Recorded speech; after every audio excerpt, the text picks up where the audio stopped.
पाकिस्तान और दुनिया भर से लाखों देखने और सुनने वालों को शहीद अरशद शरीफ का सलाम।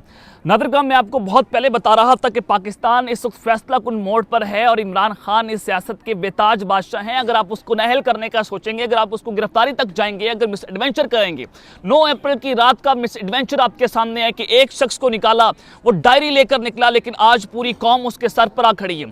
आज पूरी कौम ने उसको अपना दीवानिया बना लिया और आज वो बता रहा है कि उसको क्यों निकाला गया था। उसने बताया नवाज शरीफ को निकाला गया, उसने पूछा कि मुझे क्यों निकाला, लेकिन इमरान खान बता गया कि मुझे क्यों निकाला। तो इस सारी सूरत हाल में इस वक्त इमरान खान साहब निजाम के लिए बहुत बड़ी रुकावट बने हुए हैं। तो दूसरी जानिब निजाम ने भी इमरान खान के खिलाफ हर हद पार करने का फैसला कर लिया है। इस वक्त बड़ी खबरें हैं, बड़ी ब्रेकिंग न्यूज़ हैं जो लेकर आपकी खिदमत में हाजिर हुआ हूं।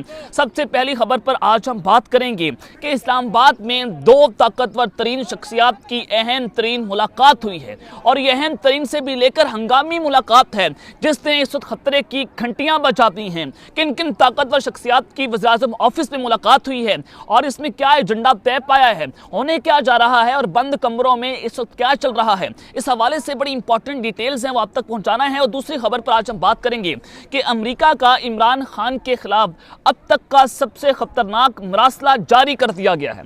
और इसको अगर आप यूं कहें कि जो एक मरासला आया 7 मार्च 2021 को, तो दूसरा मरासला आया है 2 मार्च 2023 को। ये बहुत इंपॉर्टेंट खबर है।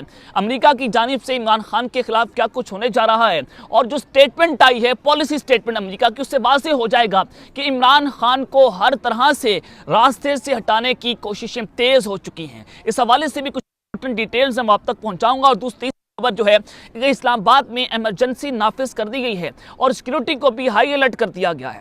ये बड़ा इंपॉर्टेंट है कि होने क्या जा रहा है। इस वक्त इस्लामाबाद में हंगामी क्या कुछ देखा गया है जो कि इंतहाई गैर मामूली है और किसी बड़ी तकरीर की हंगामी तैयारियां भी हो रही हैं। अभी कौन सी तकरीर है, किसकी तकरीर है, इस हवाले से भी बड़ी इंपॉर्टेंट डिटेल्स हैं। लेकिन अगर आपने चैनल को सब्सक्राइब नहीं किया, चैनल को लाजमी सब्सक्राइब कर लें, बेल आइकन को दबा दें। आने वाली तमाम तरह अपडेट्स आपकी खिदमत में बर वक्त पेश होती रहें।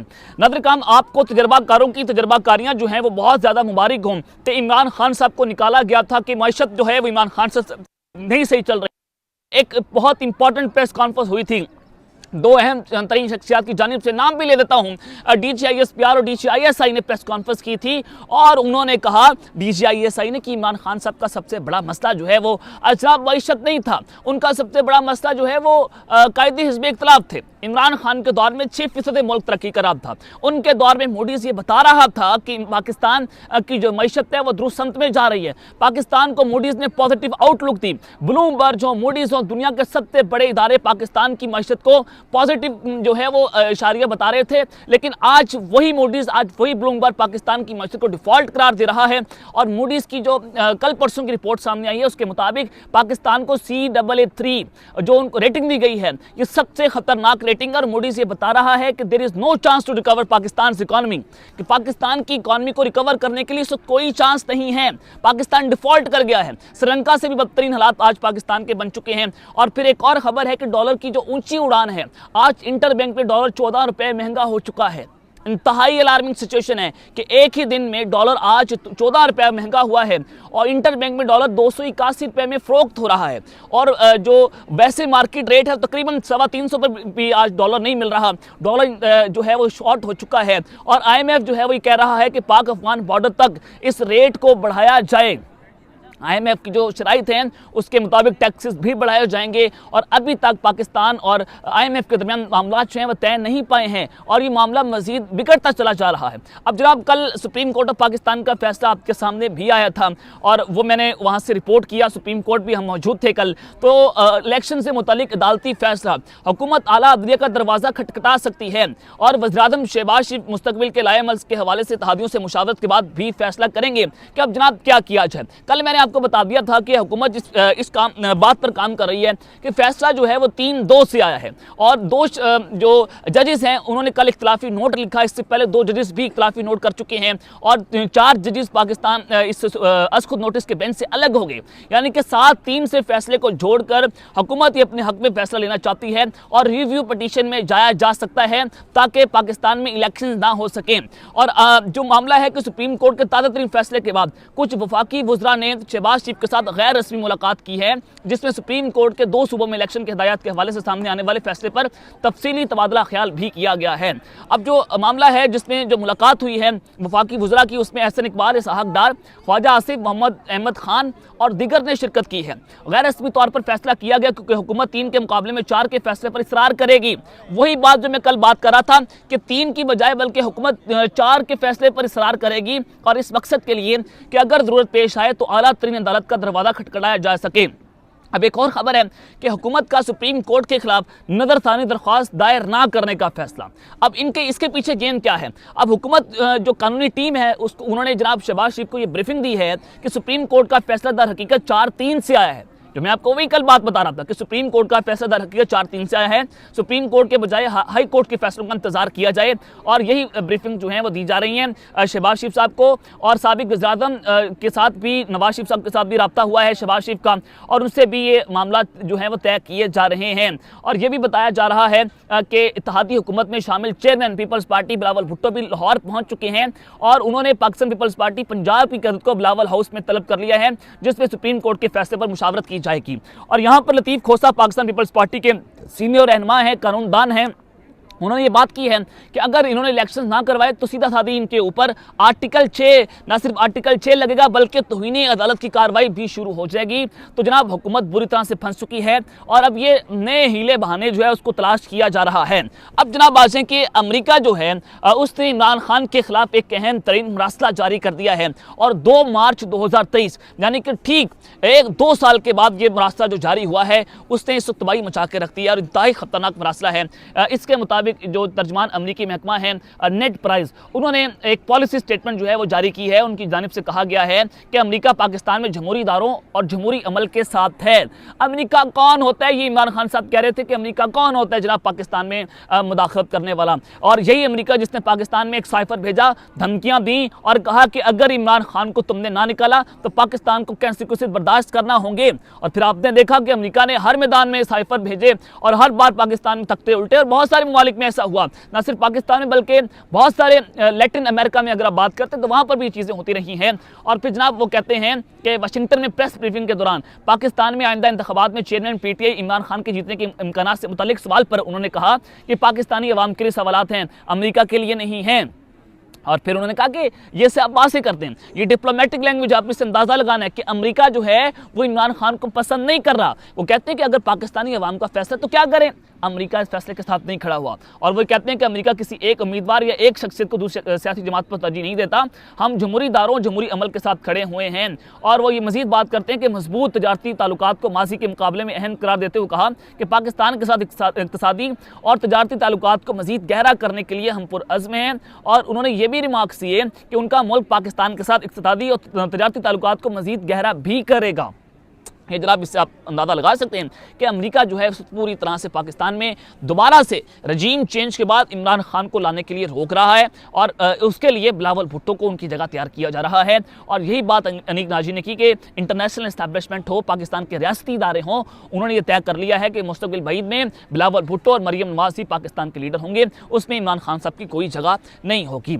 अब जनाब इस्लामाबाद में जो एमरजेंसी नाफिज कर दी गई है, हालात इंतहाई कशीदा बताए जा रहे हैं, और बताया जा रहा है कि इस्लामाबाद में सिक्योरिटी को हाई अलर्ट कर दिया गया है, और दीगर दहशतगर्दी समेत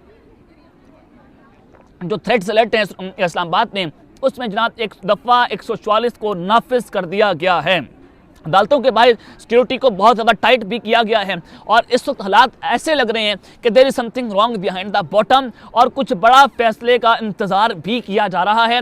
अगर रिव्यू पिटीशन में फैसला जाता है तो कुछ बड़ा मिस एडवेंचर भी हो सकता है, उसके लिए भी कौम को तैयार रहना चाहिए। इस वक्त फैसले अच्छे नहीं हो रहे, बंद कमरों में कुछ बड़े फैसले हैं जो कि सुप्रीम कोर्ट से हटकर हैं। तो इस सारी सूरत हाल में जनाब डॉलर की ऊंची उड़ान भी मैंने आपके सामने रखी कि डॉलर बढ़ता चला जा रहा है, इकॉनमी इंतहाई ख़राब है, और पाकिस्तान को इलेक्शन की तरफ लेकर जाया जा रहा है। तो बंद कमरों में फैसला हुआ है कि नेसेसिटी, डॉक्ट्रिन ऑफ नेसेसिटी, नजरिया ज़रूरत कि जब पाकिस्तान में हालात ख़राब हैं, मुआशी सूरत हाल ख़राब है, पैसे नहीं है इलेक्शन करवाने के, तो उसको वजह बनाकर सुप्रीम कोर्ट में दोबारा रिव्यू पटिशन हो सकती है। और जो 4-3 से फैसला कहा जा रहा है, और उसमें भी जनाब ये कहा जाएगा कि देखें जी जनाब 4 जजेस ने बात कर दी है कि जनाब जो ये फैसला हुआ है ये नाकाबिल समात है, तो लिहाजा इसको रिजेक्ट किया जाए। तो ये इलेक्शन को मुलतवी करने के बहुत ज़्यादा बहाने इस्तेमाल किए जा रहे हैं। मरीम नवाज पहले ये बात कर चुकी हैं कि जब तक इमरान खान साहब जो है वो नहीं होंगे, उनको पाकिस्तान की सियासत से नहीं निकाला जाएगा, नवाज शरीफ वापस नहीं आएंगे, तब तक जनाब हम किसी सूरत पाकिस्तान में इलेक्शंस नहीं करवाएंगे। फिर बड़ा वाज़ेह हो चुका है इस वक्त हालात कहाँ पर जा रहे हैं। और फिर जनाब इस्लामाबाद की सूरत हाल भी मैंने आपके सामने रख दी है कि सिक्योरिटी हाई अलर्ट पर है और एमरजेंसी नाफिज करने की तैयारियां जो हो रही हैं, इसको माशी एमरजेंसी कहते हैं, इकोनॉमिक एमरजेंसी, जिसमें हालात जब कशीदा हो जाएंगे तो रोड्स पर गाड़ियाँ कम चलना शुरू हो जाएंगी, लोग पेट्रोल कम इस्तेमाल करेंगे और जो मार्केट का टाइम है उसको कम कर दिया जाएगा, रात को मार्केटें बंद हो सकती हैं। और पाकिस्तान के लिए इंतहाई अलार्मिंग सिचुएशन है कि माशी एमरजेंसी लगाकर और इस सारे हुकूमती सेटअप को लंबा किया जा सकता है या टेक्नोक्रेटिक सेटअप भी लाया जा सकता है। अब जनाब जो बड़ी तकरीर की हंगामी तैयारियां हो रही हैं, जो वज़ीर-ए-आज़म हाउस में 2 ताकतवर तरीन शख्सियात की मुलाकात हुई है, उसको आप इग्नोर नहीं कर सकते। और अब की बार हुआ यह है कि chairman joint chief of staff committee Sahir Shamshad Mirza साहब, लेफ्टिनेंट जनरल शाहिर शमशाद मिर्जा, उनकी मुलाकात हुई है पाकिस्तान की वज़ीर-ए-आज़म शहबाज शरीफ के साथ वज़ीर-ए-आज़म ऑफिस में। इंतहाई गैर मामूली मुलाकात है। इसकी टाइमिंग आपने मैच करनी है कि जहां पर एक जानिब जनरल आसिफ मुनीर भी मुलाकातें कर रहे हैं, उन्होंने कल जनाब रावलपिंडी कोर कमांडर का जो है वो दौरा भी किया है, लेकिन उस सारी सूरत हाल में वो दौरे भी चल रहे हैं, मुलाकातें भी हो रही हैं, और यानी कि हुकूमत को बनाने की कोशिशें हो रही हैं कि जनाब इलेक्शन में चले जाएँ। इस्टेब्लिशमेंट ने हाथ खड़े करती हुई नजर आ रही है कि अगर पाकिस्तान इलेक्शन में ना गया तो हालात इंतहाई ख़राब हो जाएंगे, सड़कों के ऊपर आवाम निकलेगी, क्योंकि आवाम का सब्र का पैमाना लबरेज हो चुका है। ये लोगों का जो खौफ था, ये उन्होंने खौफ के बुत तोड़ दिए। आपने जेल बोरा तहरीक देखी कि लोगों ने किस तरह से जो है वो अपनी गिरफ्तारियां दी। मैंने खुद पुलिस वालों से बात की, मुझे पुलिस वाले ये बताते रहे कि जनाब ये पाकिस्तान की तारीख में पहली बार ऐसा हुआ है, हमने इससे पहले ऐसा नहीं देखा था। जिस तरह से जेलें भरी गई, जैसी आवाम निकली, और जिस तरह से पाकिस्तान की आवाम जो आज गम गुस्से का इजहार कर रही है, उसने बता दिया कि किसी शख्स के नाम पर आप कांटा नहीं लगा सकते। तो ये मुलाकात जो है वो बड़ी गैर मामूली है। और शहबाज शरीफ साहब जो हैं, उनकी chairman joint chief of committee से मुलाकात हुई है, और ये जो प्रेस रिलीज आया है उसके मुताबिक तो ये कहा जा रहा है कि दहशतगर्दी के हवाले से मुलाकात है, लेकिन जनाब बिल्कुल ऐसा नहीं है। There is something wrong behind the bottom. पस्से पर्दे कुछ और तय हो रहे हैं, मामला कुछ और हैं, और बड़ी तकरीर की हंगामी तैयारियां हैं। और मैं आपको बहुत पहले बता रहा था, मैंने फरवरी के शुरू में आपको बता दिया था कि मार्च में कौमी असम्बली को तहलील भी किया जा सकता है और पूरे मुल्क में इलेक्शन करवाए जा सकते हैं अगर कोई ऑप्शन नहीं बचता। तो ऑप्शन नहीं बच रहा हुकूमत के पास। इमरान खान साहब ने इनको फंसा लिया है, इमरान खान साहब जो है वो उन्होंने इनको हर तरह से घेर लिया है, तो इनके लिए जो है वो बाहर निकलने का रास्ता नजर नहीं आ रहा। और इस वक्त इमरान खान साहब नाकाबिल शिकस्त बने हैं, तो अमेरिका भी सारे खेल में कूद गया है। अब अमेरिका से मदद ली जा रही है, उनको कहा जा रहा है कि हमें जनाब बचाएं, पाकिस्तान में इलेक्शन हो रहे हैं और इस्टेब्लिशमेंट जो है वो बिल्कुल न्यूट्रल नजर आ रही है। ये सबसे पॉजिटिव साइन आपको नजर आना चाहिए कि इस वक्त पाकिस्तान की इस्टेब्लिशमेंट बहुत ज़्यादा न्यूट्रल हो चुकी है, पाकिस्तान की पॉलिटिक्स से जो है वो बाहर भी निकल रही है। तो ये अलार्मिंग सिचुएशन है हुकूमत के लिए, बल्कि पाकिस्तान के लिए, कि इस वक्त पाकिस्तान जो है वो बिल्कुल खतरनाक दुराहे पर खड़ा हुआ है। अब जनाब अब तक के लिए इतना ही, अपना ख्याल रखिएगा। इस तरह का लाजमी ख्याल रखने। अल्लाह निगहबान। पाकिस्तान जिंदाबाद।